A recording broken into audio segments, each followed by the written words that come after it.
Hello, it's Stat 134, Lecture 15. You guys have your midterm next Friday, March 8th.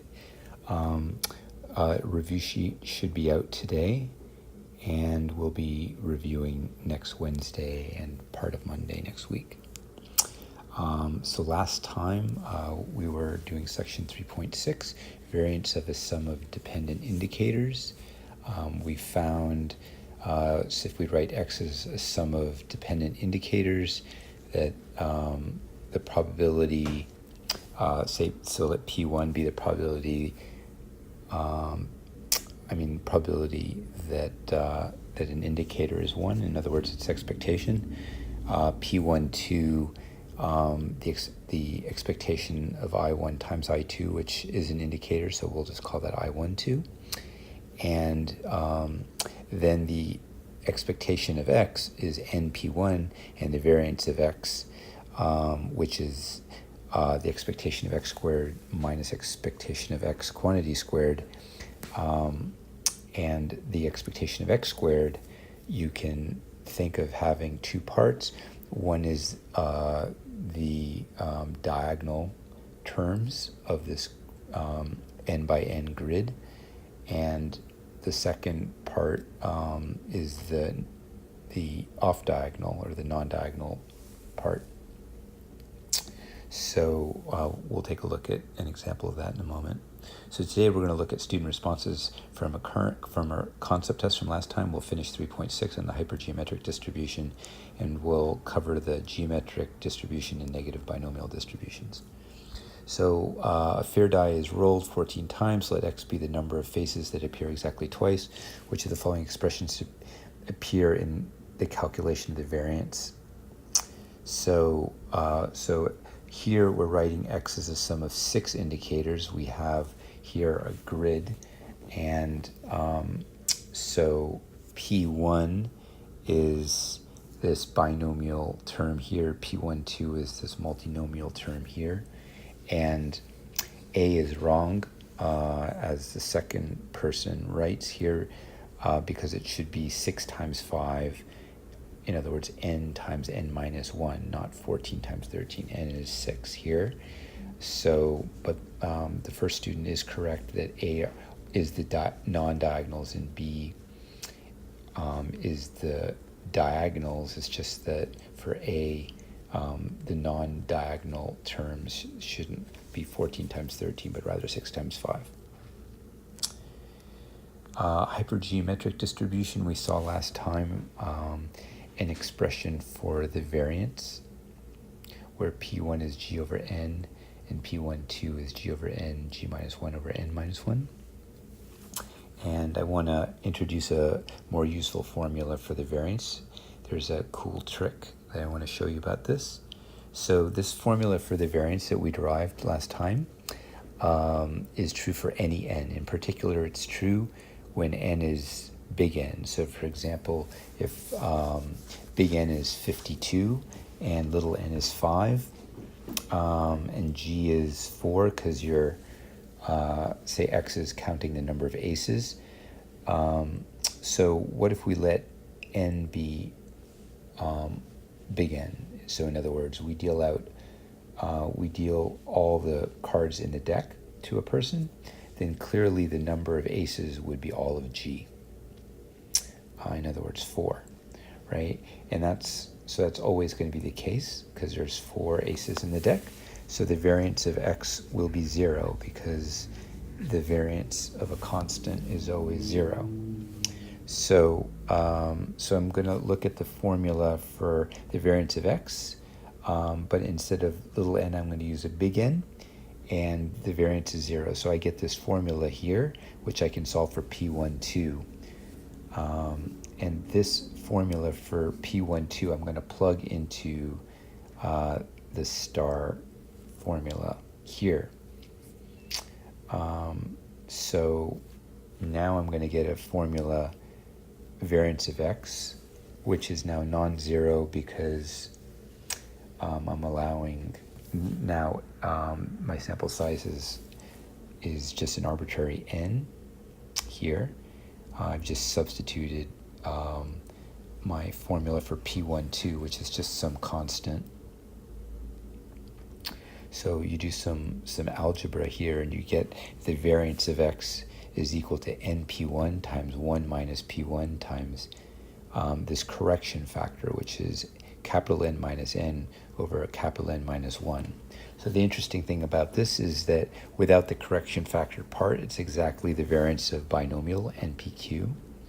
So the correction factor is less than or equal to 1 because n minus little n is less than or equal to big N minus 1.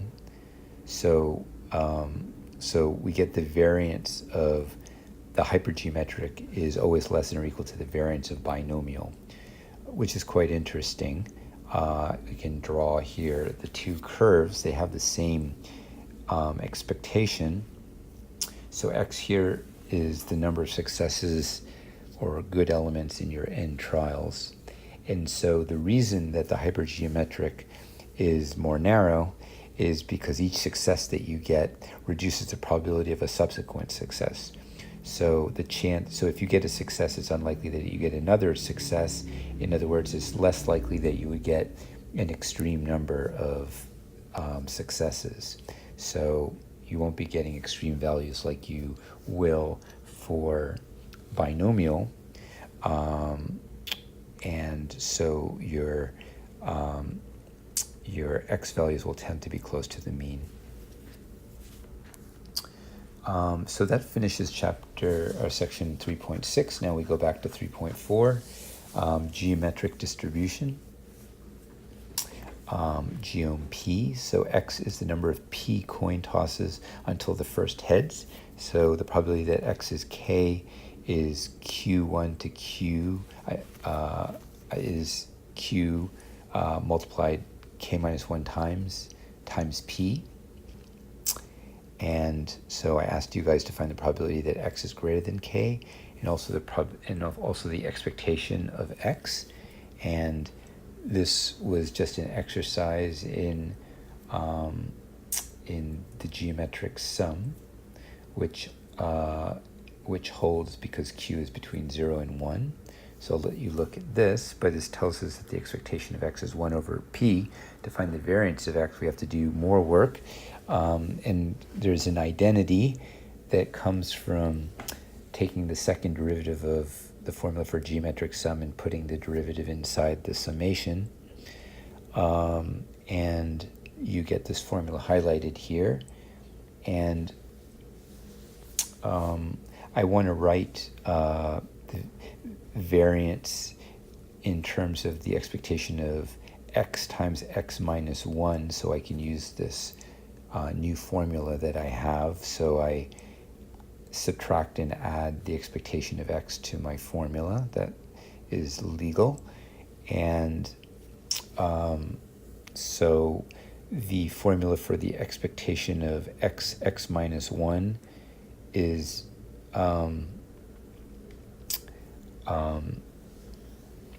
so that is given by what I've written here. That's just the definition of expectation of a function, which I've written out in blue. And so you can see, you can apply the identity above, and you get the variance of x is q over r squared. So word of warning is that some books define the geometric p as to be y, the number of failures until the first success, which is different than the number of trials until the first success. So if y is 4, then the probability that y is 4 would be q to the 4th p. This is equivalent to the probability that x is 5. And so the relationship between y and x is x minus 1. So the expectation of y will be different than the expectation of x. So the expectation of y is q over p. They'll have the same variance, however. So the negative binomial then follows easily as a generalization of geometric. The negative binomial is a sum of r independent geom p's, all with the same p. So, for example, if r is 3, W1 is the number of trials until your first success, and then W2 is the number of subsequent trials until your second success, and W3 is the number of subsequent trials until your third success. So these are clearly independent of one another, since coin tosses are independent trials, and you can write the geometric or the negative binomial formula. Just realize that the probability that TR is K.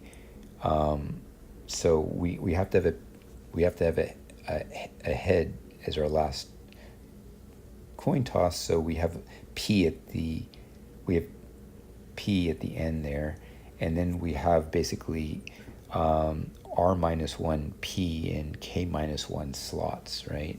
So we have a total of K slots, with the last slot being P, and so for example, you can have, if all of your P's come in the beginning, and so you have P to the R minus 1 followed by K minus R Q's, then that's one possible arrangement that you can have, but you can in fact have K minus 1 choose R minus 1, such arrangement. So we get the negative binomial formula, and you can easily then derive, since TR is the sum of R independent geometric P's, you get the expectation of TR, and the variance of TR is shown. So then we ended with the coupon collector problem, which where you have a collection of boxes, each containing a coupon. There are n different coupons. Each box is equally likely to contain any coupon independent of the other boxes. So let X be the number of boxes needed to get all different coupons. So, for example, if n is 3, we would have X equals X1 plus X2 plus X3. So X1 is the number of boxes till the first coupon, X2 is the number of subsequent boxes till the second coupon, and X3 is the number of subsequent boxes till the third coupon. So for example, X1 is always going to be 1, since you're always going to get a coupon that you've never had before in your first box. Then X2, for example, could be orange, orange, green, and now, so that would be 3, and then X3, we need a blue coupon, so that in this example takes 4. So ask you, what's the distribution of X1, X2, X3? Are they independent? They are all geometric with different probabilities of success, right? So for X1, P is 3 over 3, because any coupon that you get in your box is good. For X2, it's geometric 2/3, because there's only 2 coupons that will work for you.